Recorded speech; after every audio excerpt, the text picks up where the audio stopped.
kaikille ja tervetuloa taas seuraamaan uutta videota pitkästä aikaa, sanotaanko näin.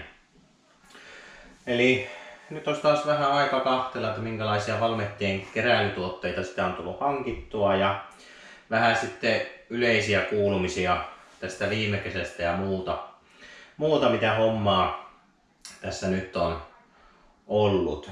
Ja tänä kesänä nyt jos mietitään näitä tapahtumia, niin nythän jos katsoo kaikkia tapahtumakalentereita ynnä muita, missä näitä vanhoja koneita ja traktoreita on ollut, niin niitä on ollut tosi paljon. Mutta itse en nyt tänä kesänä kerinyt käydä muuta kuin yhdessä. Ja sehän oli tuo perinteinen oulaisten veteraanikonepäivät. Ja sieltä veteraanikonepäiviltähän sitten tarttu nyt 2 tämmöistä Valmet-aiheista taulua sitten matkaan. Eli tossa on tommonen Valmet 20. Sen taulu aika komia. Ja sitten vastaavasti tämmönen toinen kuva, jossa näkyy 20 ja toi Valmet 33. Ja nää on nyt semmoista, jotka tuonne työhuoneen seinälle sitten tulee taakse, kun pitää noita etäoppitunteja, niin näkyy siellä taustalla sitten nämä Valmetin kuvat. Tuohon toiseen vaan pitää kehykset hommata.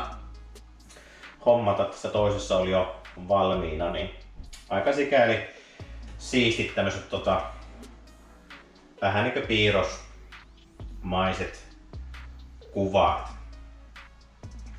Ei ole aiemmin tänne nämä kuvat tulleet vastaan, niin ajattelinpa heti ostaa pois sitten, kun siellä Rompettorilla tuli vastaan. No sitten toinen tämmönen hankinta tälle kesälle. En muistaakseni tätä ole täällä aikaisemmin esitellyt. Eli 60 vuotta Valtran värikkäitä vaiheita. Mulla on aikaisemmin ostanut jo sen Valtran 50-vuotis jubileum kirjan. Eli tää nyt sitten tuli vielä lisänä nyt sitten, eli 10 vuotta myöhemmin. Tässä aika paljon sitä samaa asiaa, mitä oli siellä toisessakin kirjassa, mutta on pikkusen eri näkökulmaa ja toki sitten vähän pitemmälle ajalle, mitä sitten siinä toisessa kirjassa. Eli ihan kiinnostavaa luettavaa, sikäli vaikka siinä nyt sitä vähän samaa asiaa toistetaan, mitä on ollut aiemmin. Eli nämä olisi nyt tältä kesältä näihin Valmetteihin liittyvät hankinnat, eli ei mitenkään suuria hankintoja tälle kesälle sitten tullutkaan tehtyä. Sitten ajattelin nostaa yhden tämmöisen kiinnostavan aiheen.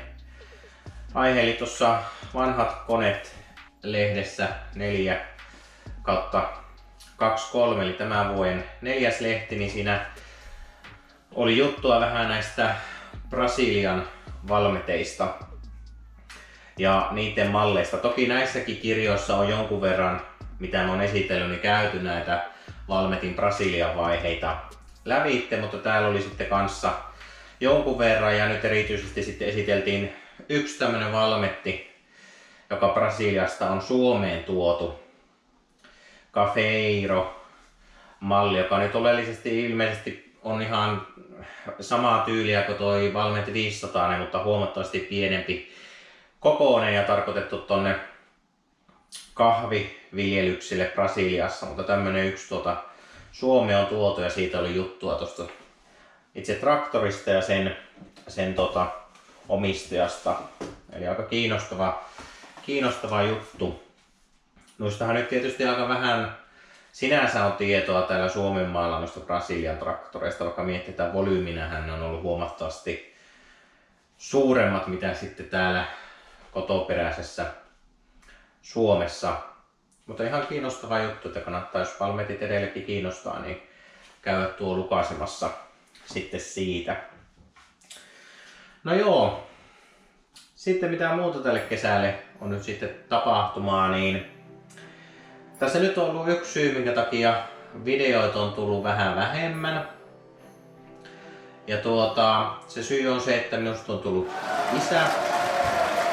Eli tuossa tämän kuun alussa, eli tämän elokuun alussa, meidän perheeseen syntyi tommonen pieni prinsessa, joka nyt tässä on vienytkin vähän aikaa. Ja toki sitten siinä ennen tätä tytön syntymääkin aina pitää kaikkea vähän valmistella, kun on ensimmäinen lapsi ja muuta, niin se on vähän sitten nyt vienyt tätä aikaa tästä, ja tietysti uuteen arkeen totuttelu ynnä muut, niin ne sitten vähän on sitten vienyt nyt aikaa tältä rakkaalta harrastukselta. Mutta semmonen suuri iloinen tapahtuma tässä nyt on tämän kuun alussa ollut tai näin on käynyt tässä kesän näin lopulla. Eli nyt on vielä tässä hetken aikaa isyyslomalla, ja sitten alkaakin noi työt itselle, että voipi olla, että en nyt lupaile mitään sen kummempia erityisiä videoita, että ei varmaan viikoittain nyt enää sitten näitä videoita tuu niin kuin tuossa kesän alussa. Niitä tuli itse asiassa aika tiheämmin kuin kerran viikossa muita, mutta nyt on ollut sitten ihan hiljaisempaa, mutta siinä on ihan ollut tämä sitten syynä.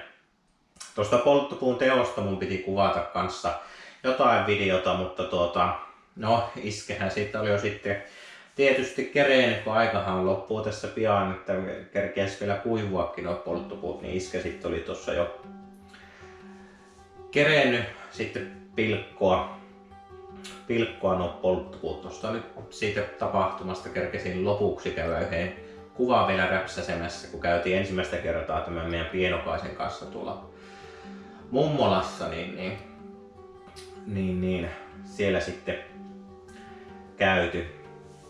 Toki sitten tänä kesänä, kun tämä uusi talokin tuli tässä hankittua, niin tässä on ollut aika paljon pihatöitä ja piharaivuuta ja muita, niin sekin nyt on vienyt aikaa, ja nyt se ei nyt ehkä niin tämän kanavan sisällön kannalta niin kiinnostavaa ole kahtella, kun tuolta käy piharisuja katkaisemassa ja muita, niin en ole niitä sitten laittanut ja viihtynyt kuvata.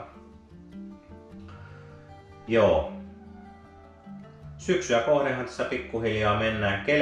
Kelit onneksi tässä elokuussa on vielä ollut kohtuullisen hyvät. Heinäkuuhan oli aika heikko mutta katsotaan miten tää elokuun loppu nyt tässä menee.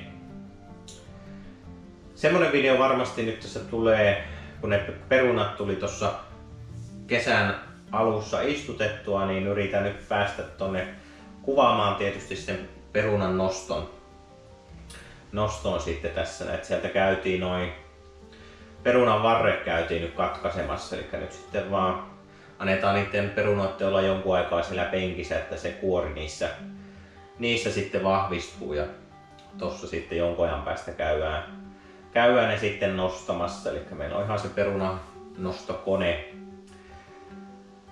Semmonen ihan, jos on sen sitten näette, mutta semmonen sit siinä on semmonen ketju näin, joka kiertää, ja siinä ne perunat sitten tärryitellään ja ne sitten sivuuhun laskeutuu, eli se ei ole semmonen, tai tää on vähän uudempi malli kuin ne, jotka pelkästään pyörii siellä takana se osa, että tässä on niinku tämmönen ketjuhihna, joka sitten tärryttää sieltä perunoista tai perunat sieltä mullista sitten pois. Joo. Aktiivisesti on aina toki katsonut, sitä harrastusta en ole lopettanut, että myynti-ilmoituksia aina on Valmeteista kahtonut, mutta nekin on nyt vähän aina, kun tuo kuljetus tahtoo sitten olla aika kallista niissä, ja nyt tietysti kun inflaatio ja muut yllää, niin hinnat on edelleenkin noussut niissä, että jos vertaa pari vuotta sitten esimerkiksi Valmet 500 sen hintoja, että niitä mä en nyt ole aktiivisesti yrittänyt katsoa semmonen Valmet 500 tai 700, ne on itse asiassa suhteessa vähän halvempia Valmet 700 tällä hetkellä. Mutta niissäkin on niin eri kuntoisia, ja sitten ne on ollut parempi kuntoisia, on taas niin kaukana, ettei sitten ole oikein sitten löytynyt semmoista innostusta lähteä niitä hakemaan. Niin, hinnat niissäkin on noussut, jos vertaa tosiaan sinne pari vuoden takaiseen, niin 2 000 euroa hinnat niin pelkästään. Että kun Valmet 500 sen pari vuotta sitten ne oli 2 500 se hinta, niin nyt on 3 500 ja näyttää ihan, että 4 500kin siellä pyydetään ja 5 tonnia. Ja jos miettii, että ostin tommosen ison keltaisen silloin 3 vuotta sitten, niin ei vihtisi ihan niin korkeita hintoja maksaa sitten noista vanhemmista Valmeteista, mutta kahtellaan nyt tässä, jos sattuu semmosia hyviä tulee, että aktiivisesti toki aina sitten ilmoituksia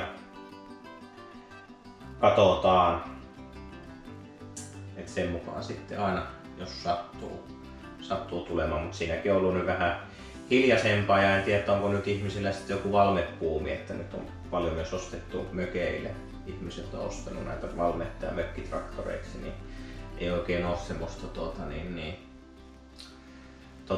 ostajan markkinoita tällä hetkellä, että myyjän markkinat siltä osin näyttää nyt tällä hetkellä sitten näissä olevan. Mutta joo, tämmöiset jorinat nyt sitten tällä kertaa. Nyt en uskalla luvata, että milloin seuraavaa videota tässä tulee, mutta heti kun sopivaa aihetta ja aikaa kuvaamiselle löytyy, niin ilman muuta video sitten tulee julkaisemaan. Nyt ei mitään muuta kuin hauskaa elokuun loppua sitten sinne kaikille katsojille ja kiitos taas kommentoijille, kanavan tilaajille ja kaikille, jotka näitä videoita ovat sitten tykänneet. Ne aina lämmittää mieltä, kun keskustelua ja reagointeja videot herää. Ei muuta kuin moro!